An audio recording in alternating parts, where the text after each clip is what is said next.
This is tape 1 of 3 tapes on the New Order of Barbarians, referred to on these tapes as simply the New World System.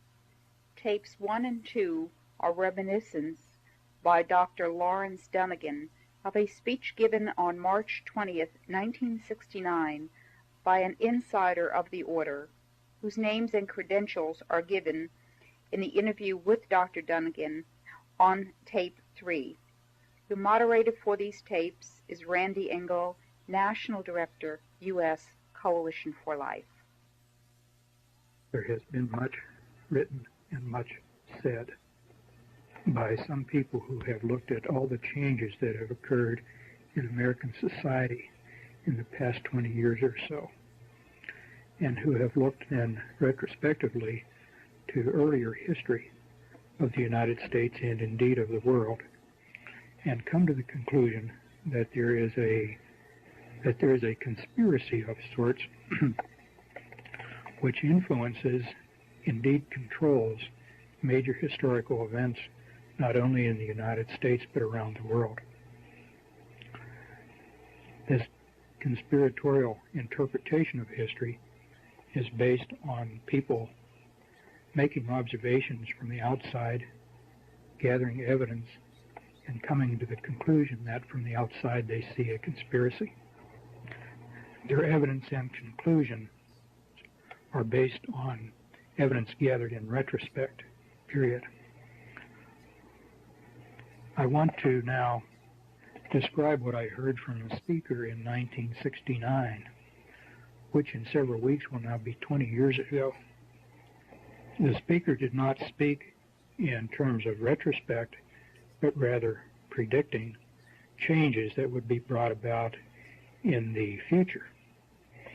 The speaker was not looking from the outside in, thinking that he saw conspiracy. Rather, he was on the inside, admitting that indeed there was an organized power, force, group of men who wielded enough influence to determine major events involving countries around the world, and he predicted, or rather expounded on changes that were planned for the remainder of this century. As you listen, if you can recall the situation, at least in the United States in 1969 and the few years thereafter, and then recall the kinds of changes which have occurred between then and now, almost 20 years later, I believe you'll be impressed with the degree to which the things that were planned to be brought about have already been accomplished. Some of the things that were discussed were not intended to be accomplished yet by 1988, but are intended to be accomplished before the end of this century. There is a timetable, and it was during this session that some of the elements of the timetable were brought out. Anyone who recalls early in the days of the Kennedy presidency, the Kennedy campaign, when he spoke of progress in the decade of the 60s, that was kind of a cliche in those days, the decade of the 60s. Well, by 1969, our speaker was talking about the decade of the 70s, the decade of the 80s, and the decade of the 90s. So that I think that terminology, that way of looking at things and expressing things, probably all comes from the same source. Prior to that time, I don't remember anybody saying the decade of the 40s and the decade of the 50s. So I think this overall plan and timetable had taken important shape with more predictability to those who control it sometime in the late 50s. That's speculation on my part. In any event, the speaker said that His purpose was to tell us about changes which would be brought about in the next 30 years or so that an entirely new worldwide system would be in operation before the turn of the century.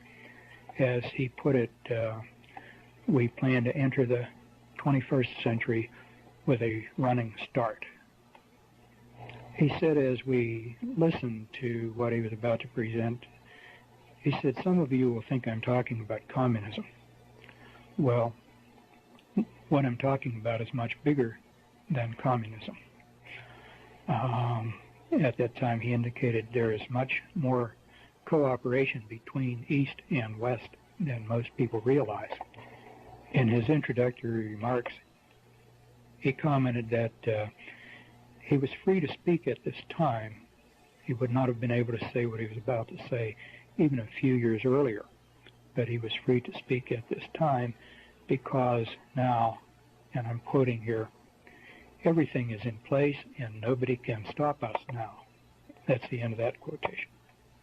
He went on to say that most people don't understand how governments operate, and even people in high positions in governments, including our own, don't really understand how and where decisions are made. He went on to say that the people who really influence decisions are names that, for the most part, would be familiar to most of us, but he would not use individuals' names or names of any specific organizations. But that if he did, most of the people would be names that were recognized by most of his audience. He went on to say that they were not primarily people in public office, but people of prominence who were primarily known in their private occupations or private positions. The speaker was a doctor of medicine, a former professor at a large Eastern university, and he was addressing a group of doctors of medicine, about 80 in number. His name would not be widely recognized by anybody likely to hear this, and so there's no point in giving his name. The only purpose in recording this is that it may give a perspective to those who hear it regarding the changes which have already been accomplished in the past 20 years or so, and a bit of a preview to what at least some people are planning for the remainder of this century, so that we or they would enter the 21st century with a flying start. Some of us may not enter that century. His purpose in telling our group about these changes that were to be brought about was to make it easier for us to adapt to these changes. Indeed, as he quite accurately said, they would be changes that would be very surprising and in some ways difficult for people to accept, and he hoped that we, as sort of his friends, would make the adaptation more easily if we knew somewhat beforehand what to expect. Somewhere in the introductory remarks, he insisted that nobody have a tape recorder and that nobody take notes, which for a professor was a very remarkable kind of thing to expect from an audience. Something in his remarks suggested that there could be negative repercussions against him if it became widely known what he was about to say to our group, if it became widely known that indeed he had spilled the beans, so to speak. When I first heard that, I thought maybe that was sort of an ego trip, somebody enhancing his own importance. But as the revelations unfolded, I began to understand why he might have had some concern about not having it widely known what was said, although this was a fairly public forum where he was speaking. Remarks were delivered, but nonetheless he asked that no notes be taken, no tape recorder be used, suggesting there might be some personal danger to himself if these revelations were widely publicized. Again, as the remarks began to unfold and some of the rather outrageous things that were said at that time, they certainly seemed outrageous, I made it a point to try to remember as much of what he said as I could, and during the subsequent weeks and months and years to connect my recollections to simple events around me, both to aid my memory for the future in case I wanted to do what I'm doing now, record this, and also to try to maintain a perspective on what would be developing if indeed it followed the predicted pattern, which it has. At this point, so that I don't forget to include it later, I'll just include some statements that were made from time to time throughout the presentation, just having a general bearing on the whole presentation. One of the statements was having to do with change. People get used, the statement was, people will have to get used to the idea of change. So used to change that they'll be expecting change. Nothing will be permanent. This often came out in the context of a society of where people seem to have no roots or moorings, but would be passively willing to accept change simply because that was all they had ever known. This was sort of in contrast to generations of people up until this time, where certain things you expect to be and remain in place as reference points for your life. So change was to be brought about, change was to be anticipated and expected and accepted, no questions asked. Another comment that was made from time to time during the presentation was, people are too trusting. People don't ask the right questions. Sometimes being too trusting was equated with being too dumb. But sometimes when he would say that and say people don't ask the right questions, it was almost with a sense of regret, as if he were uneasy with what he was a part of and wished that people would challenge it and maybe not be so trusting. Another comment that was repeated from time to time, this particularly in relation to changing laws and customs and specific changes. He said everything has two purposes. One is the ostensible purpose, which will make it acceptable to people. And second is the real purpose, which would further the goals of establishing the new system and having it. Frequently he would say, there's no other way. There's just no other way. This seemed to come as sort of an apology, particularly when at the conclusion of describing some particularly offensive changes, for example, the promotion of drug addiction, which we'll get into shortly. He was very active with population control groups, the population control movement, and population control was really the entry point into specifics following the introduction. He said the population is growing too fast. Numbers of people living at any one time on the planet must be limited, or we will run out of space to live. We will outgrow our food supply, and we will overpollute the world with our waste. People won't be allowed to have babies just because they want to or because they are careless. Most families would be limited to 2. Some people would be allowed only 1, and the outstanding person or persons might be selected and allowed to have 3. But most people would allow to have only 2 babies. That's because the zero population growth is 2.1 children per completed family, so something like every 10th family might be allowed the privilege of the 3rd baby. To me, up to this point, the word population control primarily connoted limiting the number of babies to be born. But this remark about what people would be allowed and then what followed made it quite clear that when you hear population control, that means more than just controlling births. It means control of every endeavor of the entire world population.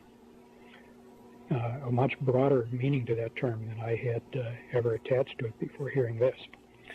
As you listen and reflect back on some of the things you hear, you will begin to recognize how one aspect dovetails with other aspects in terms of controlling human endeavors. Well, from population control, a natural next step then was sex. He said sex must be separated from reproduction. Sex is too pleasurable and the urges are too strong to expect people to give it up. Chemicals in food and in the water supply to reduce the sex drive are not practical. The strategy then would be not to diminish sex activity, but to increase sex activity, but in such a way that people won't be having babies. And the first consideration then here was contraception. Contraception would be very strongly encouraged, and it would be connected so closely in people's minds with sex that they would automatically think contraception when they were thinking or preparing for sex. And contraceptives would be made universally available. Nobody wanting contraception would be find that they were unavailable. Contraceptives would be displayed much more prominently in drugstores and right up with the cigarettes and the chewing gum out in the open rather than hidden under the counter where people would have to ask for them and maybe be embarrassed. This kind of openness was a way of suggesting that contraceptives are just as much part of life as any other item sold in the store. And contraceptives would be advertised. And contraceptives would be dispensed in the schools in association with sex education. The sex education was to get kids interested early, making the connection between sex and the need for contraception early in their lives, even before they became very active. At this point, I was recalling some of my teachers, particularly in high school, and found it totally unbelievable to think of them agreeing to, much less participating in distributing contraceptives to students. But that only reflected my lack of understanding of how these people operate. That was before the school-based clinic programs got started. Many cities in the United States by this time have already set up school-based clinics, which are primarily contraception, birth control, population control clinics. The idea then is that the connection between sex and contraception introduced and reinforced in school would carry over into marriage. Indeed, if young people, when they matured, decided to get married, marriage itself would be diminished in importance. He indicated some recognition that most people probably would want to be married, but that this certainly would not be any longer considered to be necessary for sexual activity. No surprise then that the next item was abortion, and this now back in 1969, 4 years before Roe v. Wade. He said abortion will no longer be a crime. Abortion would be accepted as normal and would be paid for by taxes for people who could not pay for their own abortions. Contraceptives would be made available by tax money so that nobody would have to do without contraceptives. If school sex programs would lead to more pregnancies in children, that was really seen as no problem. Parents who think they are opposed to abortion on moral or religious grounds will change their minds when it is their own child who is pregnant. So this will help overcome opposition to abortion. Before long, only a few diehards will still refuse to see abortion as acceptable, and they won't matter anymore. Homosexuality also was to be encouraged. People will be given permission to be homosexuals. That's the way it was stated. They won't have to hide it. And elderly people will be encouraged to continue to have active sex lives into their very old ages as long as they can. Everyone will be given permission to have sex, to enjoy however they want. Anything goes. This is the way it was put. And I remember thinking how arrogant for this individual or whoever he represents to feel that they can give or withhold permission for people to do things. But that was the terminology that was used. In this regard, clothing was mentioned. Clothing styles would be made more stimulating and provocative. Recall back in 1969 was the time of the miniskirt, when those miniskirts were very, very high and very revealing. He said it's not just the amount of skin that is exposed that makes clothing sexually seductive, but other more subtle things are often more suggestive. Things like movement and the cut of clothing and the kind of fabric, the positioning of accessories on the clothing. If a woman has an attractive body, why should she not show it, was one of the statements. There was not detail on what was meant by provocative clothing, but since that time, if you watch the changes in clothing styles, blue jeans are cut in a way that they're much more tight-fitting through the crotch. They form wrinkles. Wrinkles essentially are arrows, lines which direct one's vision to certain anatomic areas. And this was around the time of the burn your bra activity. He indicated that a lot of women should not go without a bra. They need a bra to be attractive. So instead of banning bras and burning them, bras would come back, but they would be thinner and softer, allowing more natural movement. It was not specifically stated, but certainly a very thin bra is much more revealing of the nipple and what else is underneath than heavier bras that were in style up to that time. Technology. Earlier he said sex and reproduction would be separated. You would have sex without reproduction, and then technology was reproduction without sex. This would be done in the laboratory. Indicated already much research was underway about making babies in the laboratory. There was some elaboration on that, but I don't remember the details, how much of that technology has come to my attention since that time. I don't remember in a way that I can distinguish what was said from what I subsequently have just learned as general medical information. Families. Families would be limited in size. We already alluded to not being allowed more than 2 children. Divorce would be made easier and more prevalent. Most people who marry will marry more than once. More people will not marry. Unmarried people would stay in hotels and even live together. That would be very common. Nobody would even ask questions about it. It would be widely accepted as no different from married people being together. More women will work outside the home. More men will be transferred to other cities in their jobs. More men would travel in their work. Therefore, it would be harder for families to stay together. This would tend to make the marriage relationship less stable, and therefore tend to make people less willing to have babies. And the extended family would be smaller and more remote. Travel would be easier, less expensive for a while, so that people who did have to travel would feel that they could get back to their families, not that they were abruptly being made remote from their families.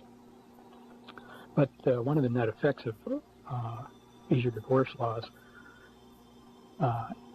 combined with the promotion of travel and transferring families from one city to another, was to create instability in the families. If both husband and wife are working and one partner gets transferred, the other one may not be easily transferred. So one either gives up his or her job and stays behind while the other leaves, or else gives up the job and risks not finding employment in the new location.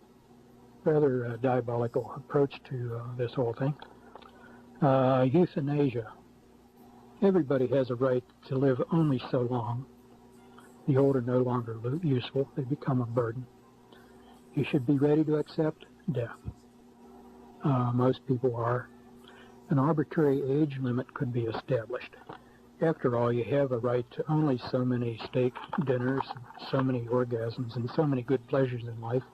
And after you've had enough of them, and you're no longer productive and working and contributing, then you should be ready to step aside for the next generation. Some things that would help people realize that they had lived long enough. He mentioned several of these. I don't remember them all. Here are a few. The use of very pale printing ink on forms that people necessary to fill out, so that older people wouldn't be able to read the pale ink as easily and would need to go to younger people for help. Automobile traffic patterns. There would be more high-speed traffic lanes, traffic patterns that older people with their slower reflexes would have trouble dealing with, and thus tend to lose some of their independence. Big item which was elaborated at some length was the cost of medical care would be made burdensomely high. Medical care would be connected very closely with one's work, but also would be made very, very high in cost, so that it would simply be unavailable to people beyond a certain time. And unless they had a remarkably rich supporting family, they would just have to do without care. And the idea was that if everybody sees enough what a burden it is on the young to try to maintain the old people, then the young would become agreeable to helping mom and dad along the way, provided that this was done humanely and with dignity. And then the example was there could be like a nice farewell party, a real celebration. Mom and dad had done a good job. And then after the party's over, take the demise pill. The next topic is medicine. There would be profound changes in the practice of medicine. Overall, medicine would be much more tightly controlled. The observation was made, Congress is not going to go along with national health insurance that in 1969 he said is now abundantly evident, but it's not necessary. We have other ways to control health care. These will come about more gradually, but all health care delivery would come under tight control. Medical care would be closely connected to work. If you don't work or can't work, you won't have access to medical care. The days of hospitals giving away free care would gradually wind down until that was virtually non-existent. Costs would be forced up so that people won't be able to afford to go without insurance. People pay. You pay for it, you're entitled to it. It was only subsequently that I began to realize the extent to which you would not be paying for it. Your medical care would be paid for by others, and therefore you would gratefully accept on bended knee what was offered to you as a privilege. Your role being responsible for your own care would be diminished.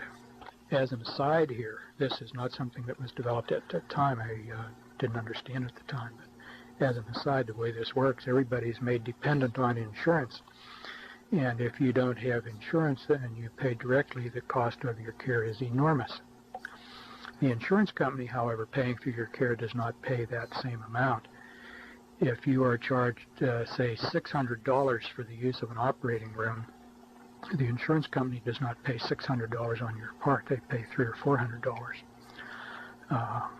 And that differential in billing has the desired effect. It enables the insurance company to pay for that which you could never pay for. They get a discount that's unavailable to you.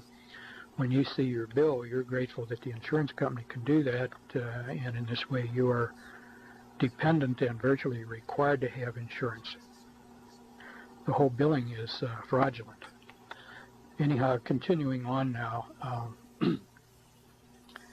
access to hospitals would be tightly controlled. Identification will be needed to get into the building. Security in and around hospitals would be established and gradually increased so that nobody without identification could get in or move around inside the building.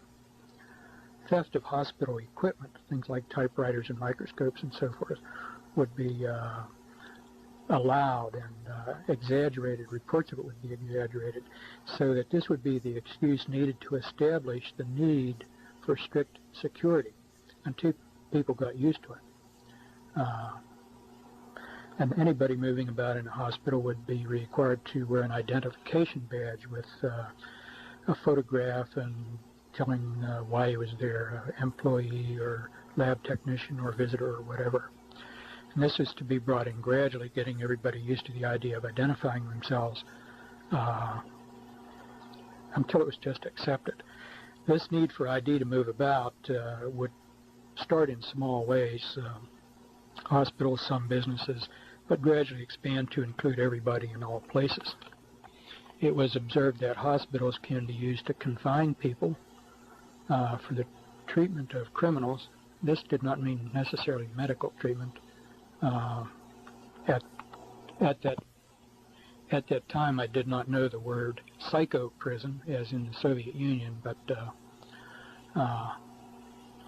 without trying to recall all the details, basically it was describing the use of hospitals both for treating the sick and for confinement of criminals for reasons other than the medical well-being of the criminal. Definition of criminal was not given. The image of the doctor would change. No longer would he be seen as an individual professional in service to individual patients, but the doctor would be gradually recognized as a highly skilled technician, and his job would change. The job is to include things like executions by lethal injection. The image of the doctor as being a powerful, independent person would have to be changed.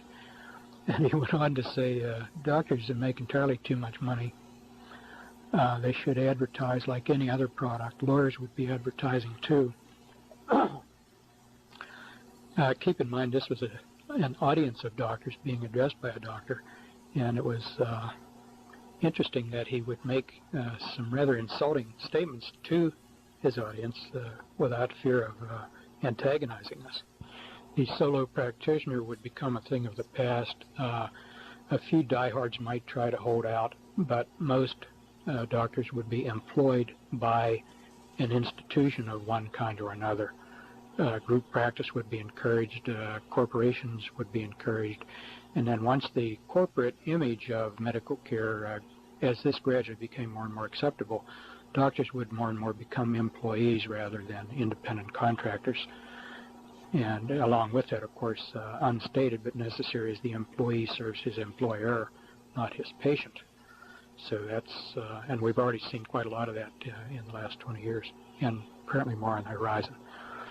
The term HMO was not used at that time, but as you look at HMOs, you see this is the way that medical care is being taken over since the national health insurance approach did not get through the Congress. A few diehard doctors may try to make a go of it, remaining in solo practice, remaining independent, which parenthetically is me. But they would suffer great loss of income. They'd be able to scrape by maybe, but never really live comfortably as those who were willing to become employees of the system. Ultimately, there would be no room at all for the solo practitioner after the system is entrenched. Next heading to talk about is health and disease. He said there would be new diseases to appear, which had not ever been seen before, would be very difficult to diagnose and be untreatable, at least for a long time. No elaboration was made on this, but I remember not long after hearing this presentation, when I had a puzzling diagnosis to make, I would be wondering, is this what he was talking about? Is this a case of what he was talking about?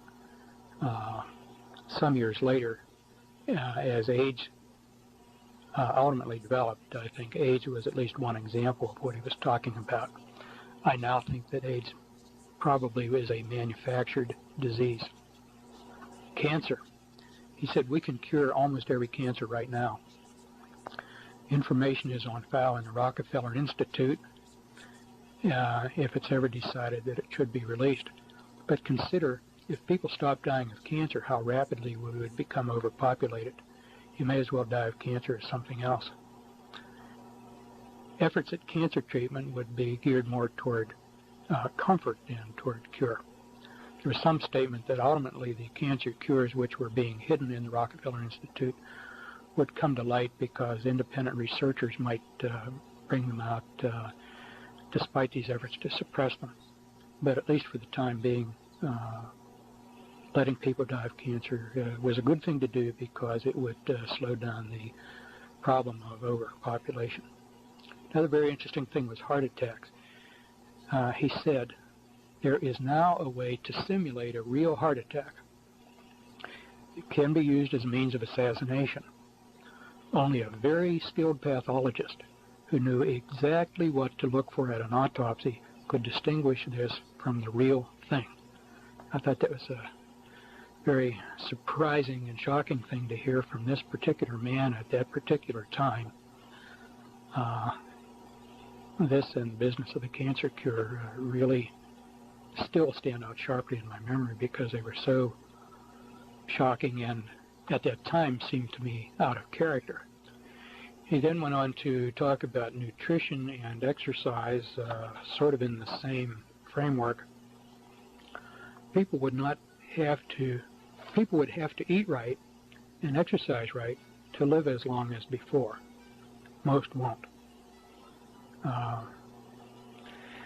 This in the connection of nutrition, there was no specific statement that I can recall as to particular nutrients that would be either inadequate or in excess. In retrospect, I tend to think he meant high salt diets and high fat diets would predispose toward high blood pressure and premature arteriosclerotic heart disease, and that if people were too dumb or too lazy to exercise as they should, then their circulating fats would go up and predispose to disease. And he said something about diet information, about proper diet would be widely available, but most people, particularly stupid people who had no right to continue living anyway, they would ignore the advice and just go on and eat what was convenient and tasted good. There were some other unpleasant things said about food. I just can't recall what they were, but I do remember of having reflections about wanting to plant a garden in the backyard to get around whatever these contained.